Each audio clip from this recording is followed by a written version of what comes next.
বিসমিল্লাহির রহমানির রহিম। পরম করুণাময় ও অসীম দয়ালু আল্লাহর নামে শুরু। ইয়া আইয়ুহান নাসু ইত্তাকু রাব্বাকুম ইন্না যালযালাতাস সাআতি শাইউন আযীম। হে লোক সকল, তোমাদের পালনকর্তাকে ভয় করো, নিশ্চয়ই কিয়ামতের প্রকম্পন একটি ভয়ঙ্কর ব্যাপার। يوم ترونها تذهل كل مرضعة عما أرضعت وتضع كل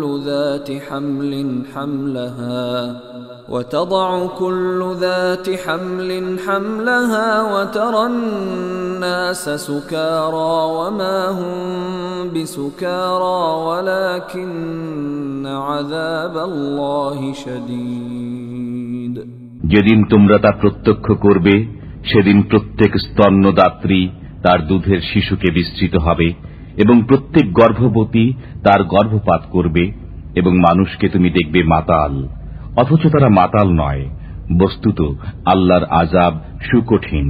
وَمِنَ النَّاسِ مَن يُجَادِلُ فِي اللَّهِ بِغَيْرِ عِلْمٍ وَيَتَّبِعُ كُلَّ شَيْطَانٍ مَرِيدٍ। কতক মানুষ অজ্ঞানতাবশত আল্লাহ সম্পর্কে বিতর্ক করে এবং প্রত্যেক অবাধ্য শয়তানের অনুসরণ করে। كُتِبَ عَلَيْهِ أَنَّهُ مَن تَوَلَّاهُ فَأَنَّهُ يُضِلُّهُ وَيَهْدِيهِ إِلَى عَذَابِ السَّعِيرِ। শয়তান সম্পর্কে লিখে দেওয়া হয়েছে যে যে কেউ তার সাথী হবে সে তাকে বিভ্রান্ত করবে এবং দোজখের আযাবের দিকে পরিচালিত করবে। ইয়া আইয়ুহান নাসু ইন কুনতুম ফি রাইবিন মিনাল বা'থি ফাইন্না খালাকনাকুম মিন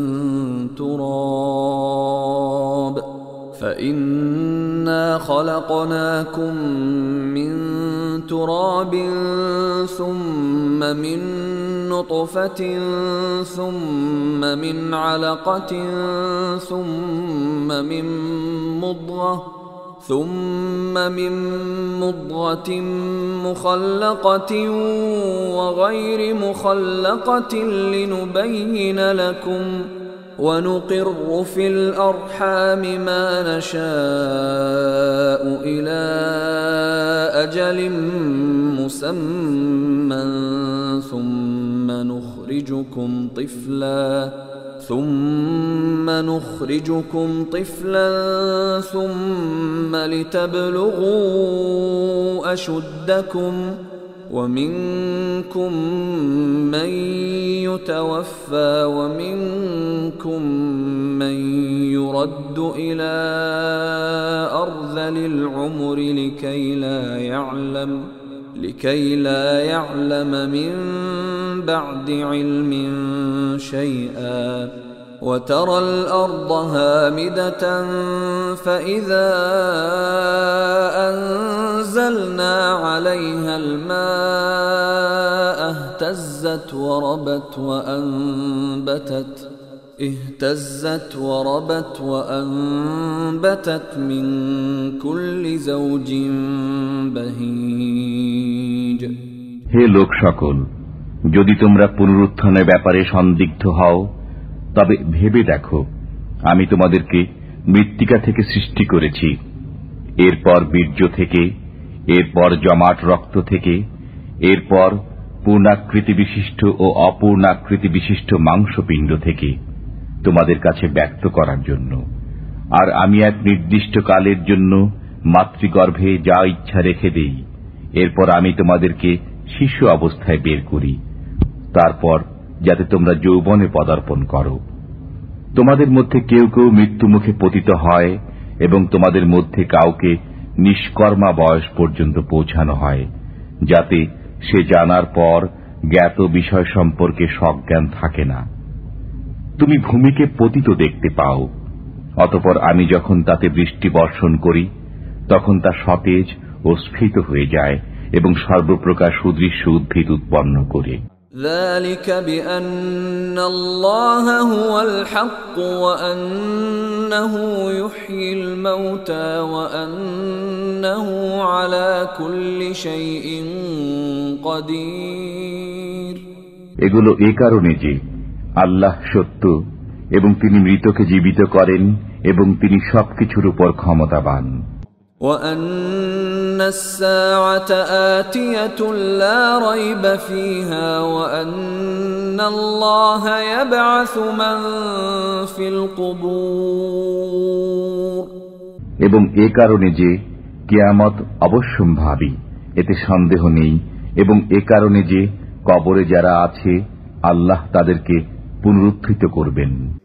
ومن الناس من يجادل في الله بغير علم ولا هدى ولا كتاب منير। কতক মানুষ জ্ঞান, প্রমাণ ও উজ্জ্বল কিতাব ছাড়াই আল্লাহ সম্পর্কে বিতর্ক করে। ثاني عطفه ليضل عن سبيل الله له في الدنيا خزي ونذيقه يوم القيامة عذاب الحريق। সে পার্শ্ব পরিবর্তন করে বিতর্ক করে যাতে আল্লাহর পথ থেকে বিভ্রান্ত করে দেয়। তার জন্য দুনিয়াতে লাঞ্ছনা আছে এবং কিয়ামতের দিন আমি তাকে দহন যন্ত্রণা আস্বাদন করাবো। ذلك بما قدمت يداك وأن الله ليس بظلام للعبيد। এটা তোমার দুই হাতের কর্মের কারণে যে আল্লাহ বান্দাদের প্রতি জুলুম করেন না। ومن الناس من يعبد الله على حرف فإن أصابه خير اطمأن به وإن أصابته فتنة انقلب على وجهه خسر الدنيا والآخرة ذلك هو الخسران المبين। মানুষের মধ্যে কেউ কেউ দ্বিধাদ্বন্দ্বে জড়িত হয়ে আল্লাহর ইবাদত করে। যদি সে কল্যাণ প্রাপ্ত হয় তবে ইবাদতের উপর কায়েম থাকে, এবং যদি কোনো পরীক্ষায় পড়ে তবে পূর্বাবস্থায় ফিরে যায়। সে ইহকালে ও পরকালে ক্ষতিগ্রস্ত। এটাই প্রকাশ্য ক্ষতি। يدعو من دون الله ما لا يضره وما لا ينفعه ذلك هو الضلال البعيد। সে আল্লাহর পরিবর্তে এমন কিছুকে ডাকে সে তার অপকার করতে পারে না এবং উপকারও করতে পারে না। এটাই চরম পথভ্রষ্টতা। يدعو لمن ضره أقرب من نفعه لبئس المولى ولبئس العشير। সে এমন কিছুকে ডাকে যার অপকার উপকারের আগে পৌঁছে। কত মন্দ এই বন্ধু এবং কত মন্দ এই সঙ্গী। إن الله يدخل الذين آمنوا وعملوا الصالحات جنات تجري من تحتها الأنهار إن الله يفعل ما يريد। যারা বিশ্বাস স্থাপন করে ও সৎকর্ম সম্পাদন করে আল্লাহ তাদেরকে জান্নাতে দাখিল করবেন যার তলদেশ দিয়ে নির্ঝরিণীসমূহ প্রবাহিত হয়। আল্লাহ যা ইচ্ছা করেন তাই করেন। من كان يظن أن لن ينصره الله في الدنيا والآخرة فليمدد بسبب إلى السماء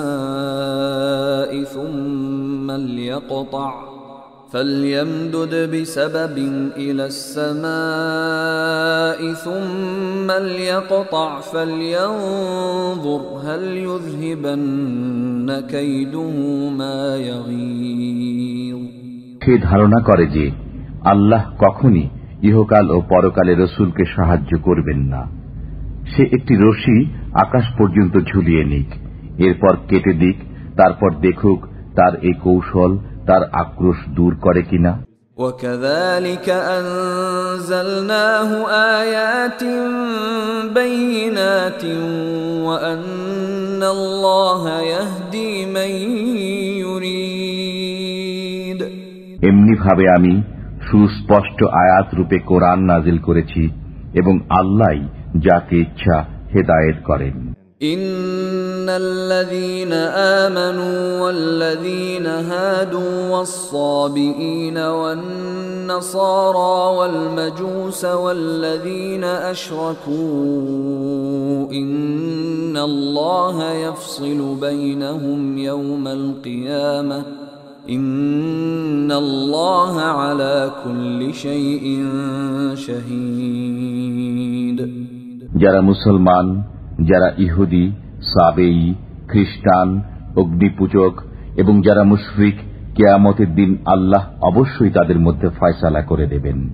সবকিছুই আল্লাহর দৃষ্টির সামনে। ألم تر أن الله يسجد له من في السماوات ومن في الأرض والشمس والقمر والنجوم والجبال والشجر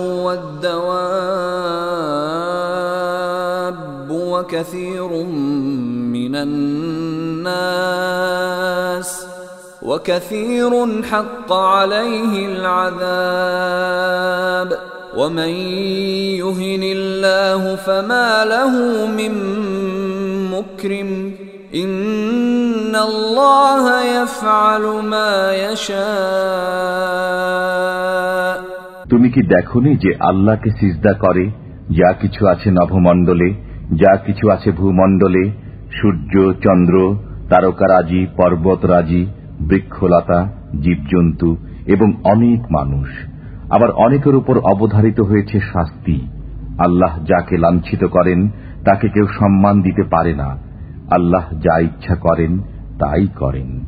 هذان خصمان اختصموا في ربهم فالذين كفروا قطعت لهم ثياب من نار يصب من فوق رؤوسهم الحميم। এই দুই বাদী বিবাদী তারা তাদের পালনকর্তা সম্পর্কে বিতর্ক করে। অতএব যারা কাফির তাদের জন্য আগুনের পোশাক তৈরি করা হয়েছে, তাদের মাথার উপর ফুটন্ত পানি ঢেলে দেওয়া হবে। يصهر به ما في بطونهم والجلود ফলে তাদের পেটে যা আছে তা এবং চর্ম গলে বের হয়ে যাবে। ولهم مقامع من حديد তাদের জন্য আছে লোহার হাতুড়ি। كلما أرادوا أن يخرجوا منها من غم أعيدوا فيها وذوقوا عذاب الحريق। তারা যখনই যন্ত্রণায় অতিষ্ঠ হয়ে জাহান্নাম থেকে বের হতে চাইবে তখনই তাদেরকে তাতে ফিরিয়ে দেওয়া হবে, বলা হবে দহন শাস্তি আস্বাদন করো। ইন্নাল্লাহা ইউদখিলুল্লাযীনা আমানু ওয়া আমিলুস সালিহাতি জান্নাতিন তাজরি মিন তাহতিহাল আনহারু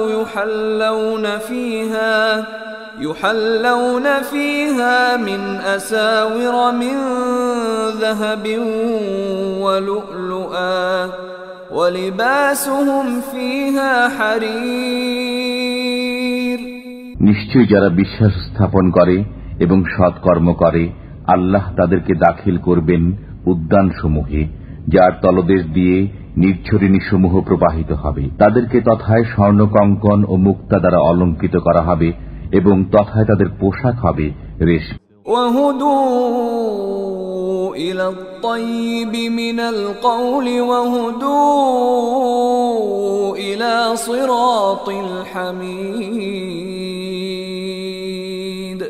তারা পথ প্রদর্শিত হয়েছিল সৎ বাক্যের দিকে এবং পরিচালিত হয়েছিল প্রশংসিত আল্লাহর পথপানি। ইন্নাল্লাযীনা কাফারু ওয়া ইয়াসুদ্দুনা আন সাবিলিল্লাহি ওয়াল মাসজিদিল হারামিল্লাযী জাআলনাহু লিন-নাস والمسجد الحرام الذي جعلناه للناس سواء العاكف فيه والباد ومن يرد فيه بإلحاد بظلم نذقه من عذاب أليم। যারা কুফর করে ও আল্লাহর পথে বাধা সৃষ্টি করে এবং সেই মসজিদে হারাম থেকে বাধা দেয় যাকে আমি প্রস্তুত করেছি স্থানীয় ও বহিরাগত সকল মানুষের জন্য সমভাবে, এবং যে মসজিদে হারামে অন্যায়ভাবে কোনো ধর্মদ্রোহী কাজ করার ইচ্ছা করে আমি তাদেরকে যন্ত্রণাদায়ক শাস্তি আস্বাদন করাবো। وَإِذْ بَوَّأْنَا لِإِبْرَاهِيمَ مَكَانَ الْبَيْتِ أَلَّا تُشْرِكْ بِي شَيْئًا وطهر بيتي للطائفين والقائمين والركع السجود। যখন আমি ইব্রাহিমকে বাইতুল্লাহর স্থান ঠিক করে দিয়ে বলেছিলাম যে আমার সাথে কাউকে শরীক করো না এবং আমার গৃহকে পবিত্র রাখো তাওয়াফকারীদের জন্য, নামাজে দণ্ডায়মানদের জন্য এবং রুকু সিজদাকারীদের জন্য। وَأَذِّن فِي النَّاسِ بِالْحَجِّ يَأْتُوكَ رِجَالًا وَعَلَى كُلِّ ضَامِرٍ يَأْتِينَ مِنْ كُلِّ فَجٍّ عَمِيقٍ। এবং মানুষের মধ্যে হজের জন্য ঘোষণা প্রচার করো, তারা তোমার কাছে আসবে পায়ে হেঁটে এবং সর্বপ্রকার কৃষকায় উটের পিঠে সওয়ার হয়ে দূর দূরান্ত থেকে। لِيَشْهَدُوا مَنَافِعَ لَهُمْ وَيَذْكُرُوا اسْمَ اللَّهِ فِي أَيَّامٍ مَّعْلُومَاتٍ عَلَى مَا رَزَقَهُم مِّن بَهِيمَةِ الْأَنْعَامِ فَكُلُوا مِنْهَا وَأَطْعِمُوا الْبَائِسَ الْفَقِيرَ। যাতে তারা তাদের কল্যাণের স্থান পর্যন্ত পৌঁছে এবং নির্দিষ্ট দিনগুলোতে আল্লাহর নাম স্মরণ করে তার দেওয়া চতুষ্পদ জন্তু জবেহ করার সময়। অতঃপর তোমরা তা থেকে আহার করো এবং দুস্থ অভাবগ্রস্তকে আহার করাও। ثُمَّ لْيَقْضُوا تَفَثَهُمْ وَلْيُوفُوا نُذُورَهُمْ وَلْيَطَّوَّفُوا بِالْبَيْتِ الْعَتِيقِ। এরপর তারা যেন দৈহিক ময়লা দূর করে দেয়, তাদের মানত পূর্ণ করে এবং এই সুসুরক্ষিত গৃহের তাওয়াফ করে। ذَلِكَ وَمَن يُعَظِّمْ حُرُمَاتِ اللَّهِ فَهُوَ خَيْرٌ لَّهُ عِندَ رَبِّهِ وَأُحِلَّتْ لَكُمُ الْأَنْعَامُ إِلَّا مَا يُتْلَى عَلَيْكُمْ فَاجْتَنِبُوا الرِّجْسَ مِنَ الْأَوْثَانِ وَاجْتَنِبُوا قَوْلَ الزُّورِ। এটা শ্রবণযোগ্য, আর কেউ আল্লাহর সম্মানযোগ্য বিধানাবলীর প্রতি সম্মান প্রদর্শন করলে পালনকর্তার নিকট তা তার জন্য উত্তম। উল্লেখিত ব্যতিক্রমগুলো ছাড়া তোমাদের জন্য চতুষ্পদ জন্তু হালাল করা হয়েছে। সুতরাং তোমরা মূর্তিদের অপবিত্রতা থেকে বেঁচে থাকো এবং মিথ্যা কথন থেকে দূরে সরে থাকো। حُنَفَاءَ لِلَّهِ غَيْرَ مُشْرِكِينَ بِهِ وَمَن يُشْرِكْ بِاللَّهِ فَكَأَنَّمَا خَرَّ مِنَ السَّمَاءِ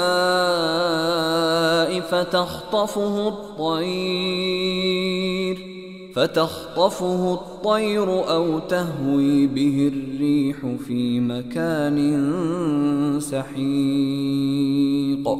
আল্লাহর সাথে একনিষ্ঠ হয়ে তার সাথে শরীক না করে, এবং যে কেউ আল্লাহর সাথে শরীক করল সে যেন আকাশ থেকে ছিটকে পড়ল, অতঃপর মৃতভোজী পাখি তাকে ছোঁ মেরে নিয়ে গেল, অথবা বাতাস তাকে উড়িয়ে নিয়ে কোনো দূরবর্তী স্থানে নিক্ষেপ করল। ذلك ومن يعظم شعائر الله فإنها من تقوى القلوب। এটা শ্রবণযোগ্য। কেউ আল্লাহর নামযুক্ত বস্তুসমূহের প্রতি সম্মান প্রদর্শন করলে তা তো তার হৃদয়ের আল্লাহ ভীতি প্রসূত। لكم فيها منافع إلى أجل مسمى ثم محلها إلى البيت العتيق। চতুষ্পদ জন্তুসমূহের মধ্যে তোমাদের জন্য নির্দিষ্ট কাল পর্যন্ত উপকার রয়েছে, অতঃপর এগুলোকে পৌঁছতে হবে মুক্ত গৃহ পর্যন্ত। ولكل أمة جعلنا منسكا ليذكروا اسم الله على ما رزقهم من بهيمة الأنعام فإلهكم إله واحد فله أسلموا وبشر المخبتين। আমি প্রত্যেক উম্মতের জন্য কোরবানি নির্ধারণ করেছি, যাতে তারা আল্লাহর দেয়া চতুষ্পদ জন্তু জবে করার সময় আল্লাহর নাম উচ্চারণ করে। অতএব তোমাদের আল্লাহ তো একমাত্র আল্লাহ, সুতরাং তাঁরই আজ্ঞাধীন থাকো এবং বিনয়ীগণকে সুসংবাদ দাও। الذين إذاذكر الله وجلت قلوبهم والصابرين على ما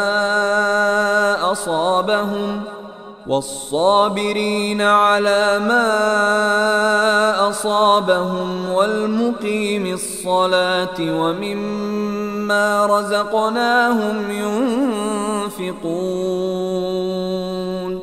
যাদের অন্তর আল্লাহর নাম স্মরণ করা হলে ভীত হয় এবং যারা তাদের বিপদাপদে ধৈর্য ধারণ করে এবং যারা নামাজ কায়েম করে ও আমি যা দিয়েছি তা থেকে ব্যয় করে। والبدن جعلناها لكم من شعائر الله لكم فيها خير فاذكروا اسم الله عليها صواف فإذا وجبت جنوبها فكلوا منها وأطعموا القانع والمعتر كذلك سخرناها لكم لعلكم تشكرون। এবং কাবার জন্য উৎসর্গীকৃত উটকে আমি তোমাদের জন্য আল্লাহর অন্যতম নিদর্শন করেছি, এতে তোমাদের জন্য মঙ্গল রয়েছে। সুতরাং সারিবদ্ধভাবে বাঁধা অবস্থায় তাদের জবেহ করার সময় তোমরা আল্লাহর নাম উচ্চারণ করো। অতঃপর যখন তারা কাত হয়ে পড়ে যায় তখন তা থেকে তোমরা আহার করো এবং আহার করাও যে কিছু যাঞ্চা করে না তাকে এবং যে যাঞ্চা করে তাকে। এমনি ভাবে আমি এগুলোকে তোমাদের বশীভূত করে দিয়েছি যাতে তোমরা কৃতজ্ঞতা প্রকাশ করো। لن ينال الله لحومها ولا دماؤها ولكن يناله التقوى منكم كذلك سخرها لكم لتكبروا الله على ما هداكم وبشر المحسنين। এগুলোর গোশত ও রক্ত আল্লাহর কাছে পৌঁছে না, কিন্তু পৌঁছে তার কাছে তোমাদের মনের তাকওয়া। এমনি ভাবে তিনি এগুলোকে তোমাদের বশ করে দিয়েছেন যাতে তোমরা আল্লাহর মহত্ব ঘোষণা করো, এ কারণে যে তিনি তোমাদেরকে পথ প্রদর্শন করেছেন। সুতরাং সৎকর্মশীলদের সুসংবাদ শুনিয়ে দিন।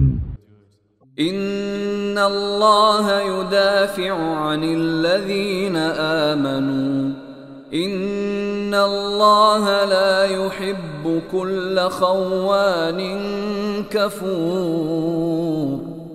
আল্লাহ মুমিনদের থেকে শত্রুদেরকে হটিয়ে দেবেন। আল্লাহ কোন বিশ্বাসঘাতক অকৃতজ্ঞকে পছন্দ করেন না। أذن للذين يقاتلون بأنهم ظلموا وإن الله على نصرهم لقدير। যুদ্ধের অনুমতি দেওয়া হল তাদেরকে যাদের সাথে কাফিররা যুদ্ধ করে, কারণ তাদের প্রতি অত্যাচার করা হয়েছে। আল্লাহ তাদেরকে সাহায্য করতে অবশ্যই সক্ষম। الذين أخرجوا من ديارهم بغير حق إلا أن يقولوا ربنا الله ولولا دفع الله الناس بعضهم ببعض لهدمت صوامع وبيع وصلوات ومساجد يذكر فيها اسم الله كثيرا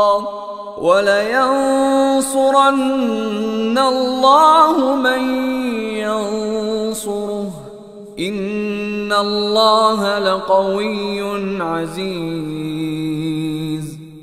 যাদেরকে তাদের ঘর বাড়ি থেকে অন্যায়ভাবে বহিষ্কার করা হয়েছে শুধু এই অপরাধে যে তারা বলে আমাদের পালনকর্তা আল্লাহ।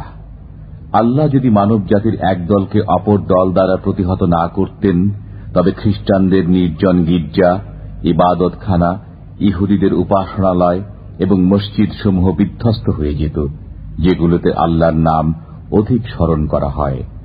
আল্লাহ নিশ্চয়ই তাদেরকে সাহায্য করবেন যারা আল্লাহ সাহায্য করে। নিশ্চয়ই আল্লাহ পরাক্রমশালী, শক্তিধর। الذين إن مكناهم في الأرض أقاموا الصلاة وآتوا الزكاة وأمروا بالمعروف ونهوا عن المنكر ولله عاقبة الأمور। তারা এমন লোক যাদেরকে আমি পৃথিবীতে শক্তি সামর্থ্য দান করলে তারা নামাজ কায়েম করবে, যাকাত দেবে এবং সৎ কাজে আদেশ ও অসৎ কাজে নিষেধ করবে। প্রত্যেক কর্মের পরিণাম আল্লাহর এখতিয়ারভুক্ত। وَإِن يُكَذِّبُوكَ فَقَدْ كَذَّبَتْ قَبْلَهُمْ قَوْمُ نُوحٍ وَعَادٌ وَثَمُودَ। তারা যদি আপনাকে মিথ্যাবাদী বলে, তবে তাদের পূর্বে মিথ্যাবাদী বলেছে কওমে নূহ, আদ, সামুদ, وَقَوْمُ إِبْرَاهِيمَ وَقَوْمُ لُوطٍ, ইব্রাহিম ও লূতের সম্প্রদায়ও, وَأَصْحَابُ مَدْيَنَ وَكُذِّبَ مُوسَى فَأَمْلَيْتُ لِلْكَافِرِينَ ثُمَّ أَخَذْتُهُمْ فَكَيْفَ كَانَ نَكِيرِ। এবং মাদিয়ানের অধিবাসীরা এবং মিথ্যাবাদী বলা হয়েছিল মুসাকেও। অতঃপর আমি কাফিরদেরকে সুযোগ দিয়েছিলাম, এরপর তাদেরকে পাকড়াও করেছিলাম। অতএব কি ভীষণ ছিল আমাকে অস্বীকৃতির পরিণাম। فَكَأَيِّن مِّن قَرْيَةٍ أَهْلَكْنَاهَا وَهِيَ ظَالِمَةٌ فهي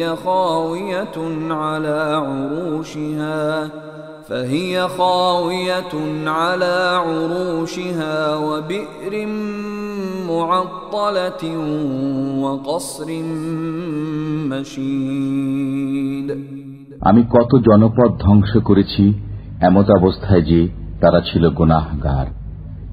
এইসব জনপদ এখন ধ্বংসস্তূপে পরিণত হয়েছে এবং কত কূপ পরিত্যক্ত হয়েছে ও কত সুদৃঢ় প্রাসাদ ধ্বংস হয়েছে।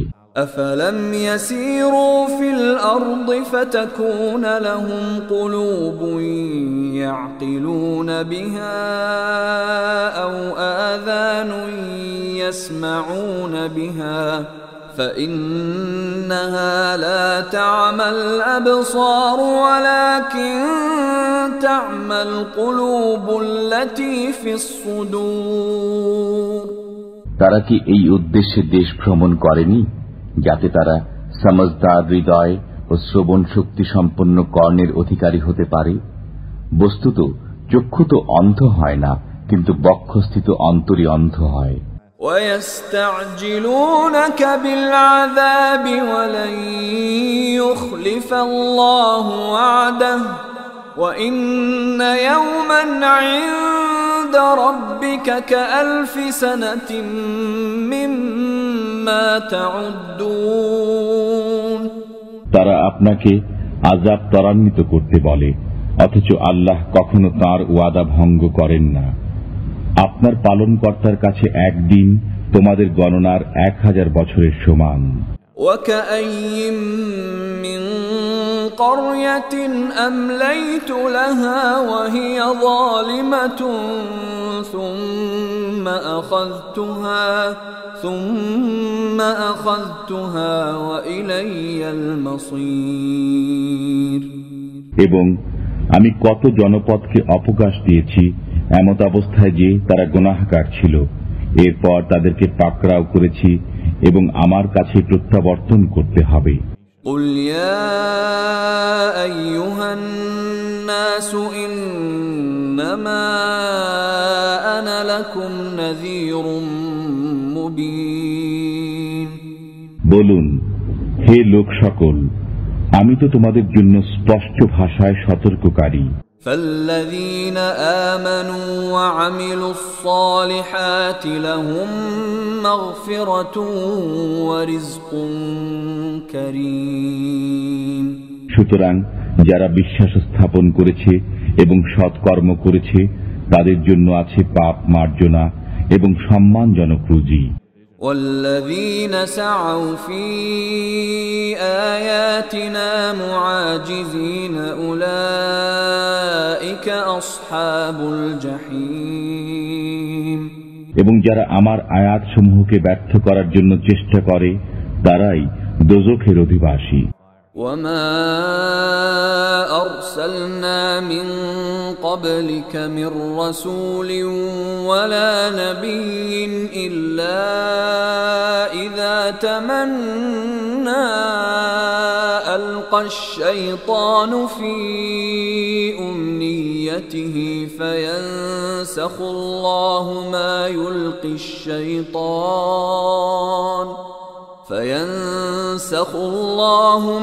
يُلْقِي الشَّيْطَانُ ثُمَّ يُحْكِمُ اللَّهُ آيَاتِهِ وَاللَّهُ عَلِيمٌ حَكِيمٌ।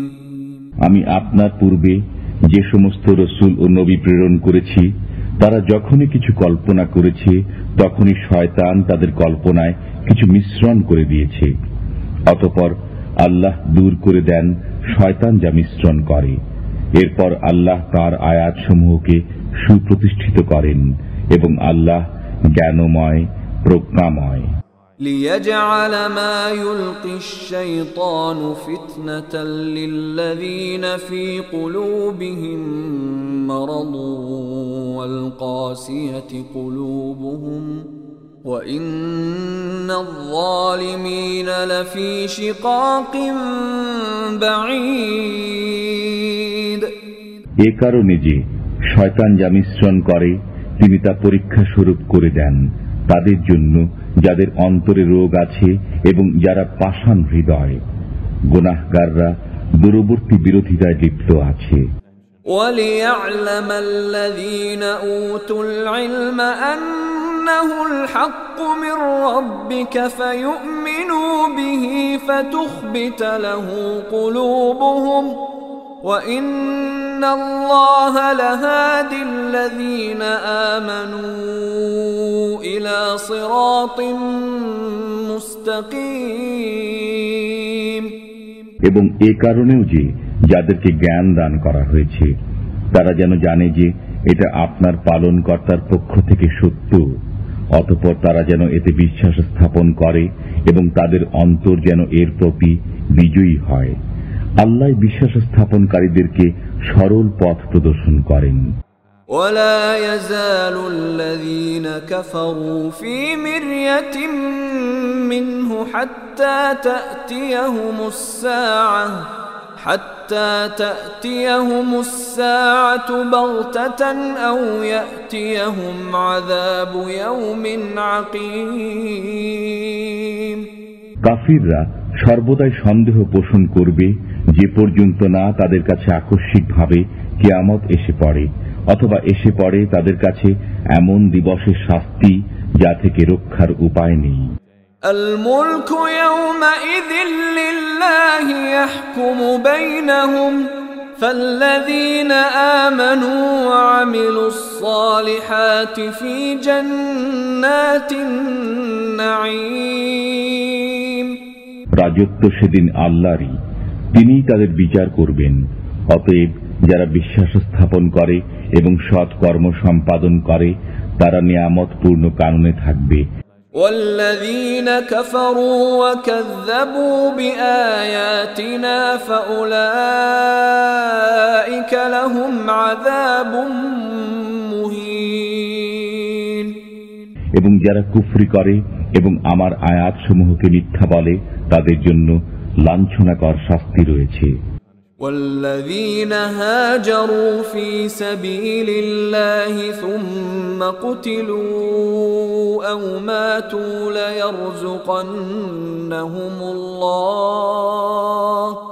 ليرزقنهم الله رزقا حسنا وإن الله لهو خير الرازقين যারা আল্লাহর পথে গৃহ ত্যাগ করেছে এরপর নিহত হয়েছে অথবা মরে গেছে, আল্লাহ তাদেরকে অবশ্যই উৎকৃষ্ট জীবিকা দান করবেন এবং আল্লাহ সর্বোৎকৃষ্ট রিজিক দাতা। ليدخلنهم مدخلا يرضونه وإن الله لعليم حليم তাদেরকে অবশ্যই এমন এক স্থানে পৌঁছাবেন যাকে তারা পছন্দ করবে এবং আল্লাহ জ্ঞানময় সহনশীল। ذلك ومن عاقب بمثل ما عوقب به ثم بغي عليه لينصرنه الله إن الله لعفو غفور এ তো শুনলে যে ব্যক্তি নিপীড়িত হয়ে নিপীড়ন পরিমাণে প্রতিশোধ গ্রহণ করে এবং পুনরায় সে নিপীড়িত হয়, আল্লাহ অবশ্যই তাকে সাহায্য করবেন। নিশ্চয়ই আল্লাহ মার্জনাকারী, ক্ষমাশীল।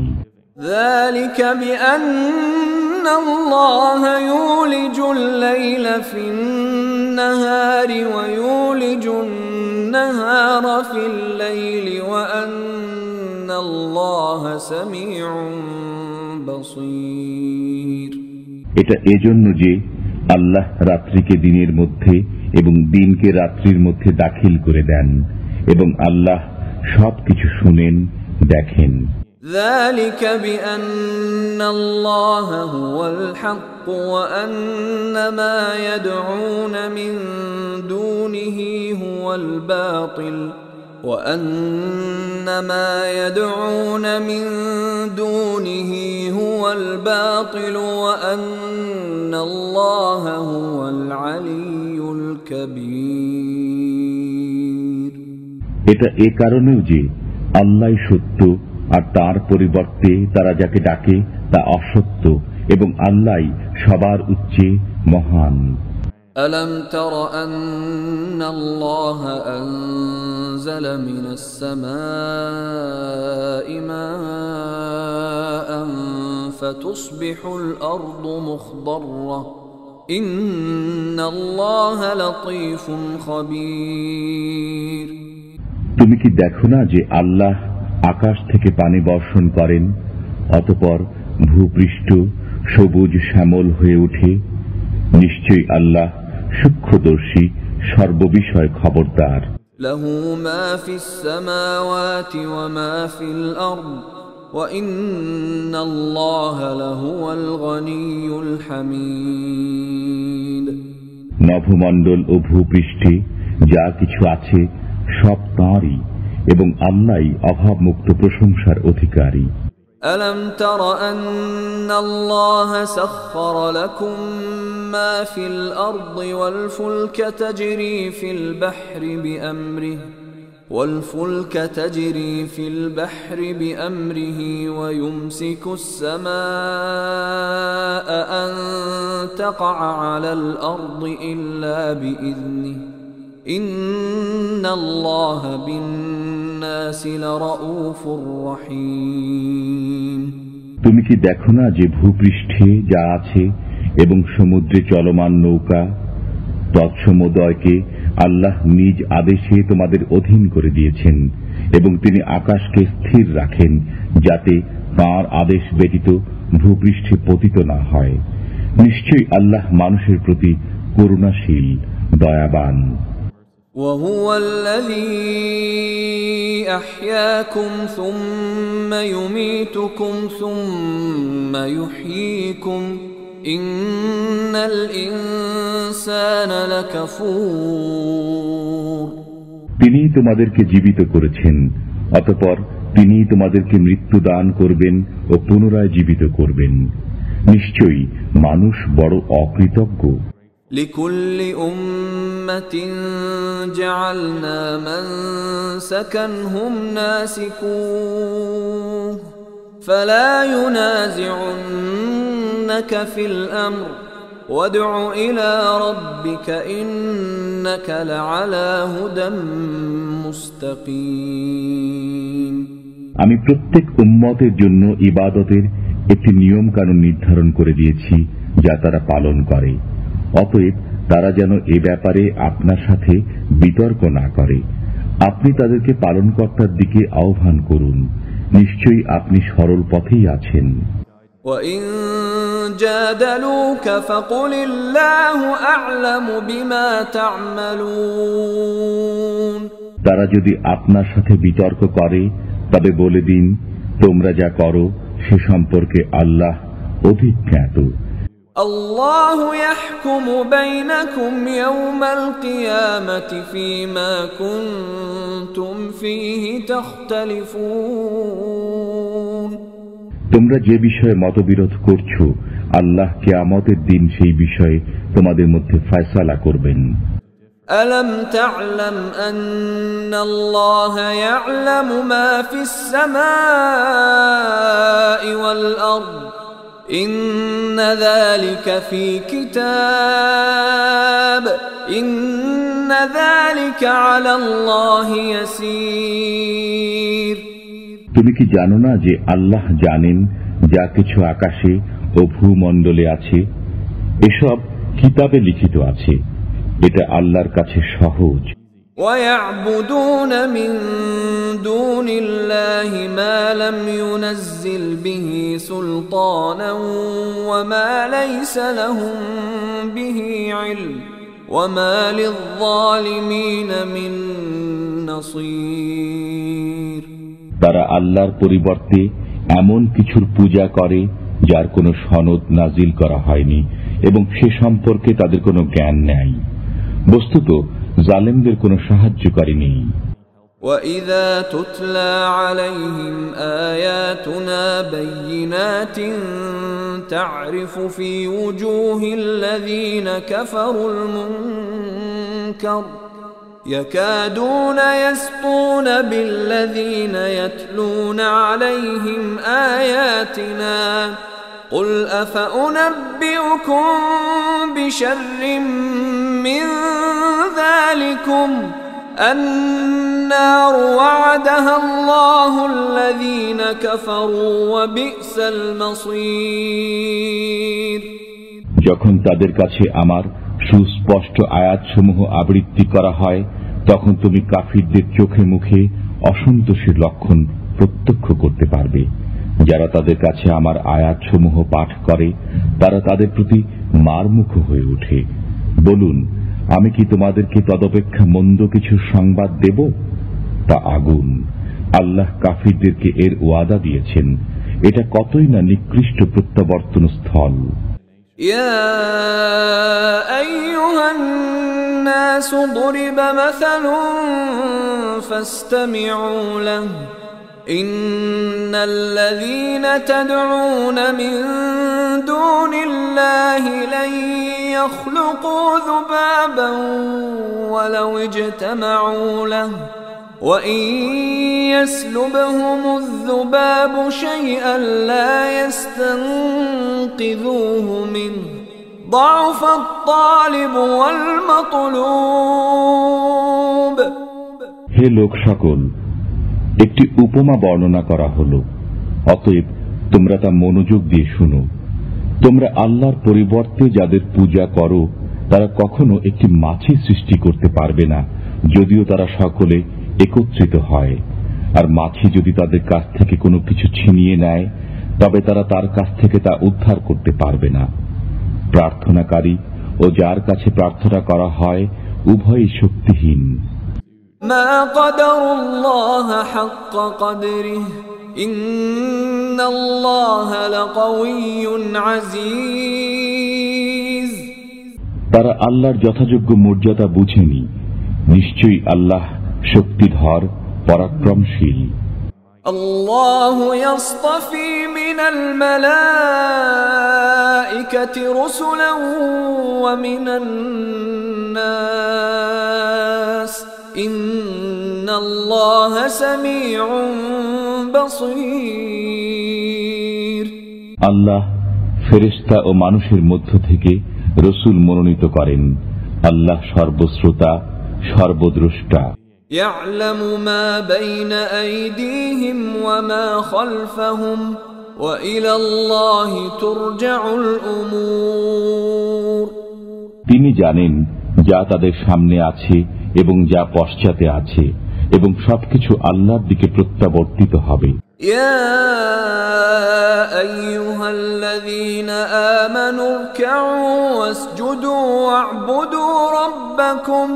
ওয়া'বুদু রাব্বাকুম ওয়াফআলুল খায়রা লা'আল্লাকুম তুফলিহুন। হে মুমিনগণ, তোমরা রুকু করো, সিজদা করো, তোমাদের পালনকর্তার ইবাদত করো এবং সৎ কাজ সম্পাদন করো, যাতে তোমরা সফলকাম হতে পারো। ওয়াজাহিদু ফিল্লাহি হাক্কা জিহাদিহি হুয়া ইজতাবাকুম ওয়া মা জাআলা আলাইকুম ফিদ-দীনি মিন হারাজ মিল্লাতা আবিকুম ইব্রাহিম هو سماكم المسلمين من قبل وفي هذا ليكون الرسول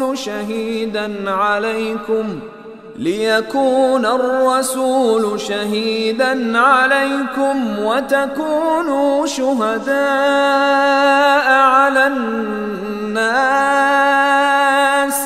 فأقيموا الصلاة وآتوا الزكاة واعتصموا بالله هو مولاكم فنعم المولى ونعم النصير। তোমরা আল্লাহর জন্য শ্রম স্বীকার করো যেভাবে শ্রম স্বীকার করা উচিত। তিনি তোমাদেরকে পছন্দ করেছেন এবং ধর্মের ব্যাপারে তোমাদের উপর কোনো সংকীর্ণতা রাখেননি। তোমরা তোমাদের পিতা ইব্রাহিমের ধর্মে কায়েম থাকো। তিনি তোমাদের নাম মুসলমান রেখেছেন পূর্বেও এবং এই কোরআনেও, যাতে রসুল তোমাদের জন্য সাক্ষ্যদাতা হয় এবং তোমরা সাক্ষ্যদাতা হও মানব মণ্ডলীর জন্য। সুতরাং তোমরা নামাজ কায়েম করো, যাকাত দাও এবং আল্লাহকে শক্তভাবে ধারণ করো। তিনি তোমাদের মালিক। অতএব তিনি কত উত্তম মালিক এবং কত উত্তম সাহায্যকারী।